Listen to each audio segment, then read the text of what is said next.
내일부터 지방선거 예비후보 등록이 시작되지만 벌써부터 선거가 혼탁 양상을 보여 경찰이 단속을 강화하기 시작했습니다.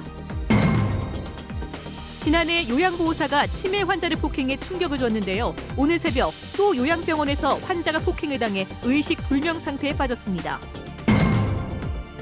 지역의 한 대학에서 전산 오류 탓에 정시모집 합격자 수백 명의 당락이 번복되는 어처구니없는 일이 벌어졌습니다. 경북에는 아직 AI가 발생하지 않았지만 AI가 장기화될 우려가 나오고 있어 사각지대를 중심으로 방제에 더욱 힘을 쏟고 있습니다. 네, 여러분 설 연휴 잘 보내셨습니까? 재충전의 시간이었기를 바라면서 오늘 뉴스 시작하겠습니다. 고병원성 조류 인플루엔자의 최대 고비가 설 연휴였는데 다행히 우리 지역은 조용히 넘어갔습니다. 하지만 AI 청정 지역을 지키기 위한 방역 작업이 더욱 치열하게 벌어지고 있습니다. 박재영 기자가 취재했습니다. 고병원성 조류 인플루엔자 확산의 최대 고비였던 설 연휴 기간, 대구 경북 지역은 AI 영향에서 비껴났습니다. 가금류 사용 농장의 폐사 신고도 없었고 정밀 검사를 의뢰한 야생 철새 폐사체도 대부분 음성으로 판명됐습니다. 하지만 아직 안심할 단계는 아닙니다. AI가 서해안에서 급속도로 확산된 데 이어 AI 감염이 확인된 경남 밀양시에서 청도군까지 불과 30km, 충북 진천에서 문경까지는 60km에 불과해 언제든지 방역망이 뚫릴 위험에 놓여 있습니다. AI 장기화에 따른 취약 지역 소독 강화 등 방역 대책도 점차 강화되고 있습니다. 경상북도는 도 경계 지역에서 생석회를 이용해 일반 차량의 바퀴까지 소독을 하고 재래시장 가금류 판매를 전면 중단시켰습니다. 특히 경북 6개 시군 소규모 농장에 닭 13,000마리를 사들여 처분하는 등 방역의 사각지대를 원천 봉쇄하고 있습니다. 그런 낱마리들을 이제 좀 예방적으로 도태를 해서 없애서 이제 양계 농장이나 양계 단지에 대규모 단지에 피해가 가지 않도록 하는데 역점을 두고 있습니다. 대구시도 전통시장 소독 강화, 금호강, 안심습지와 달성습지의 방역을 강화하는 등 AI 확산 저지에 집중하고 있습니다. 특히 팔공산 주변의 식당에 또 사육하는 그런 닭에 대해서도 그 방역을 철저히 하고 있습니다. AI 청정지대를 지키기 위한 방역 대책이 치열하게 펼쳐지고 있습니다. MBC 뉴스 박재영입니다.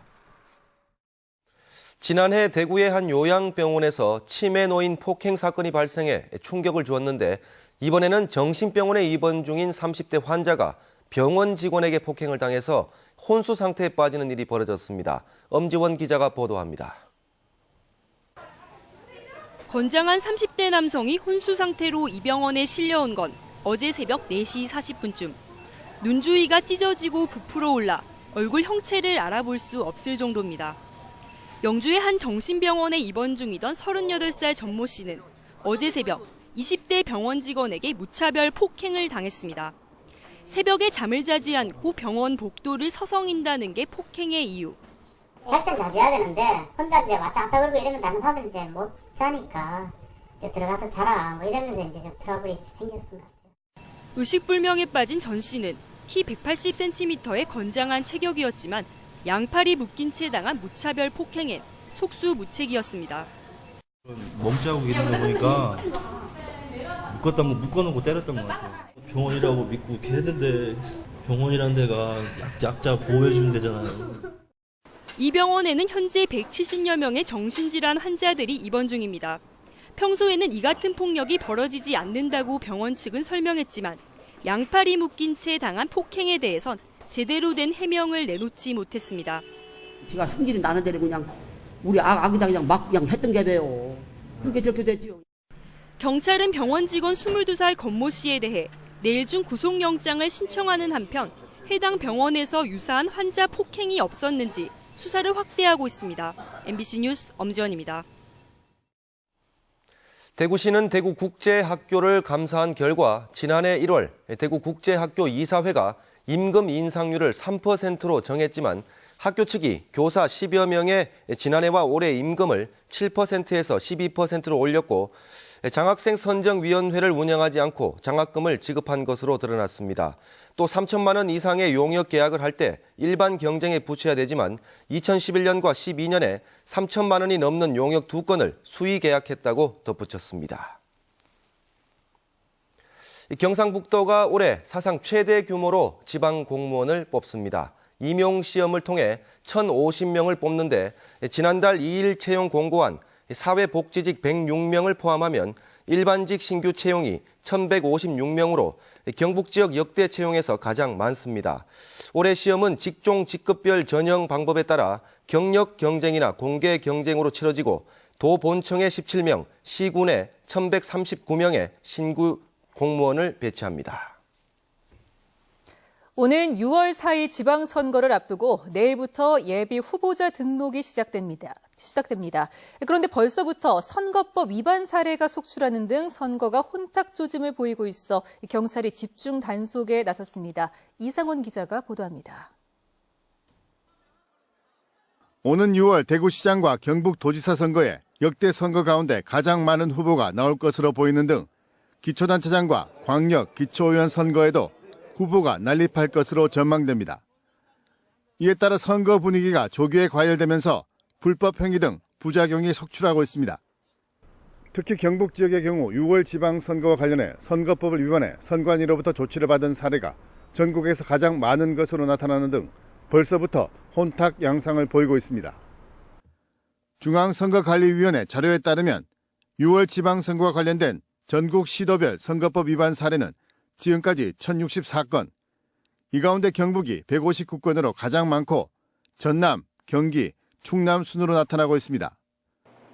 선관위와는 별도로 경찰도 선거사범수사 전담반을 편성하고 불탈법 행위 첩보 수집을 강화하는 등 본격 단속에 들어갔습니다. 많은 후보자들이 출마할 것이 예상되고 불법 선거가 우려됨에 따라 선거수사 전담반을 운영하여 총력 단속할 계획입니다. 특히 검범살포, 흑색선전, 공무원의 선거 개입, 사이버상의 불법 행위에 대하여 집중 단속할 계획입니다. 경찰은 홈페이지에 홍보 팝업창을 설치하고 지자체와 협조해 전광판과 플래카드를 활용한 홍보도 강화할 예정입니다. 또 선거범죄 신고와 제보자에게는 최고 5억 원까지 신고 보상금을 지급하기로 하는 등 시민 신고도 적극 유도해 나갈 방침입니다. MBC 뉴스 이상훈입니다. 재선충병에 감염된 소나무가 기하급수적으로 늘면서 고사목을 처리할 장소가 마땅치 않습니다. 산에 길을 내서 차로 운반하려 해도 산 주인들이 동의를 해주지 않아 산림당국이 애를 먹고 있습니다. 김기영 기자가 보도합니다. 산불 진화에 투입됐던 산림청 헬기가 고사목 운반에 나섰습니다. 산에서 훈증 처리하지 않고 모으면 펠릿이나 톱밥 등 자원으로 활용하는 이점도 있지만 막대한 운반 비용을 감안하면 경제성은 떨어집니다. 심지어 해병대원까지 동원돼 아름드리 나무를 일일이 나르기도 했습니다. 약 한 달간 연인원 3천여 명이 동원됐지만 이렇게 처리한 면적은 조그만 야산 하나에 불과했습니다. 비용도 줄이고 작업 속도를 내기 위해서는 차량으로 운반하는 게 효과적입니다. 하지만 길을 내는데 산주들이 잘 동의해주지 않습니다. 산주 소유자가 여러 사람이다 보니까 그 동의를 득하는 데 어려움이 있고 이런 부분으로 인해서 문제로 개설이 지연이 되고 이러다 보니까 자연적으로 이 방제 작업도 다 지연되고. 경사가 심한 곳은 소나무가 굴러떨어지기 때문에 훈증 처리가 더 어렵습니다. 게다가 2, 3년 전부터 훈증 처리한 곳은 새로 감염된 나무를 잘라도 묻을 곳이 없을 정도입니다. 국가적 재난 앞에 민관이 따로 없어야 할 재선충 방제가 일부 산주들의 비협조로 애를 먹고 있습니다. MBC 뉴스 김기영입니다. 농산물 품질관리원과 시군은 오늘부터 6월 15일까지 2014 직불금을 신청받습니다.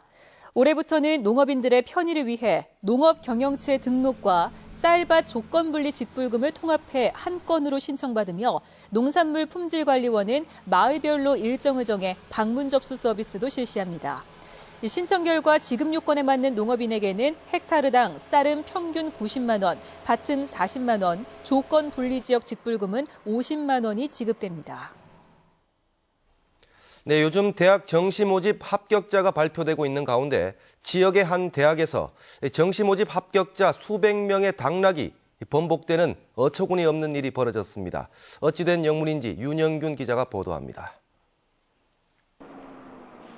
대구대는 지난달 28일 정시 모집 합격자를 인터넷을 통해 발표했습니다. 하지만 닷새 만인 어제 합격자를 정정해 다시 발표했습니다. 당락이 뒤바뀐 수험생은 모두 456명. 합격 통보를 받았다가 다시 불합격자로 재통보를 받은 학생들은 황당할 수밖에 없습니다. 당연히 화나겠죠. 학교 측에 문제가 있는 거니까 거기서 무슨 보답을 했어야겠죠. 학교 측은 전산상의 오류 때문이라고 해명하고 있습니다. 전산상의 오류로 인해 가지고 영업 비용 가산점 25%가 반영되지 않음으로 해서 A형 학생들이 대거 합격권에 들고 B형 학생들이 대부분 떨어진. 선택형 수능에서 영어 B형을 선택한 학생에게는 표준 점수의 25%를 가산점으로 줘야 하는데 전산 프로그램 오류로 가산점이 반영되지 않았다는 겁니다. 대학 측은 당락이 바뀐 학생들에게 전화로 사실을 알리고 홈페이지에 사과문을 올리는 등 진화에 나섰지만 학생과 학부모들의 반발은 확산되고 있습니다. 합격이 된 입장에서 다시 불합격을 받게 된다면 상당히 그 학생도 그렇고 학부모도 그렇고 스트레스와 하여간 기분도 별로 안 좋겠고 솔직히 학교에 대한 신뢰가 많이 떨어지고. 합격자 등록 전이어서 최악의 사태는 피했다고 하지만 대학 측의 허술한 업무 처리 탓에 수험생과 학부모만 혼란을 겪고 있습니다. MBC 뉴스 윤영균입니다. 한국감정원이 지난달 전국 주택 가격을 조사한 결과 매매 가격은 평균 0.24% 올랐고 전세 가격은 평균 0.59% 올랐습니다. 지역별로는 대구의 매매 가격이 1.2% 올라 전국에서 가장 큰 오름세를 보였고 경북은 0.79%, 대전 0.32%로 뒤를 이었습니다. 전세 가격은 대구가 1.15% 올라 역시 전국에서 가장 많이 올랐고 경기 0.9%, 서울 0.8%, 경북 0.7% 순이었습니다. 경주시는 이번 설 연휴 기간 동안 불국사와 석굴암, 양동마을 등 경주 유적지를 찾은 관광객이 10만 명으로 추산된다고 밝혔습니다. 이 기간 동안 동궁원에는 1만 명의 나들이 객들이 몰렸고 보문단지의 특급 호텔과 콘도는 90%의 숙박률을 보였습니다. 오늘 오후 3시 40분쯤 대구시 중구 중앙대로에 위치한 한 수입 명품 의류 상점에 65살 광모 씨가 몰던 차량 한 대가 돌진했습니다. 이 사고로 상점 앞을 걸어가던 70살 권모 씨가 다쳐 인근 병원에서 치료를 받았습니다.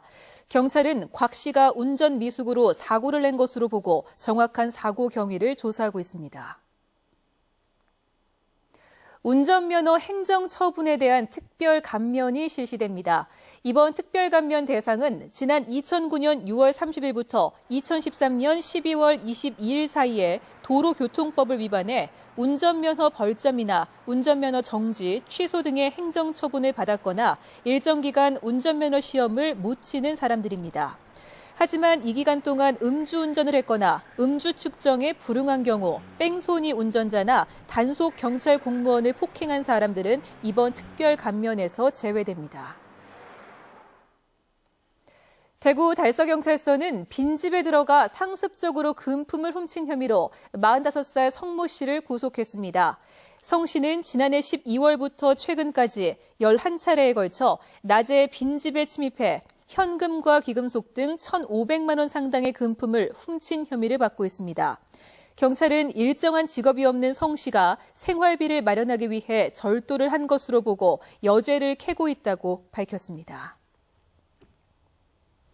네, 2월 3일에 전해드린 대구 MBC 뉴스데스크 오늘 준비한 소식은 여기까지입니다. 시청해주신 여러분 고맙습니다.